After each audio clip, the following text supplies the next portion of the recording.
37 million people will be driving this weekend, with 10 million flying, and airlines promise no repeat of last summer's chaos. Here's NBC's Tom Costello.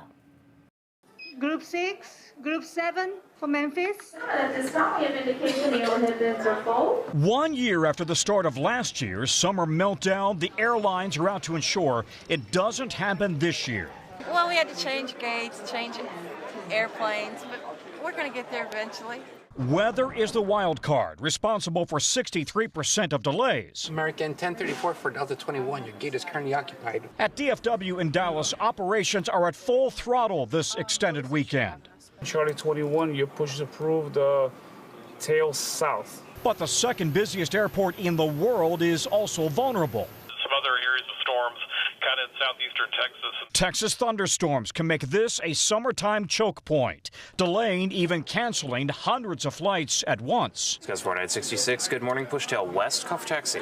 This is the American Airlines Operations Center in Dallas, where they track every plane in the world. Crews, maintenance, fuel, catering, 5,000 flights a day, 24/7. To stay ahead of weather, American leans on a new computer program called HEAT, calculating how incoming weather will affect flight schedules, gates, passenger connections, crew schedules, then sliding chunks of flight departures into the afternoon so they don't all bottleneck at once, creating even bigger delays. Anything we can do to reduce delays, reduce cancellations, means that the entire line of flying can happen more effectively throughout the day. American says the program helped avoid nearly 700 weather-related cancellations last summer.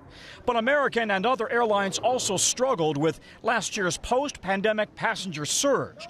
20% of all airline flights delayed last summer. Misdirected luggage piled up in airports worldwide. Since then, U.S. airlines have added thousands of new pilots, flight attendants, and ground crews. We're ready for the summer. We're ready every day, and we spent a lot of time getting the team geared up. American Chief Operating Officer David Seymour. We are at the staffing levels we're going to need for the peak right now. So you're not promising a route that you can't, or a schedule you can't fly? Absolutely. Everything that we have is something that we can run. The world's biggest airline promising Vacation 2023 will be both busier and smoother than last year. Tom Costello, NBC News, Dallas.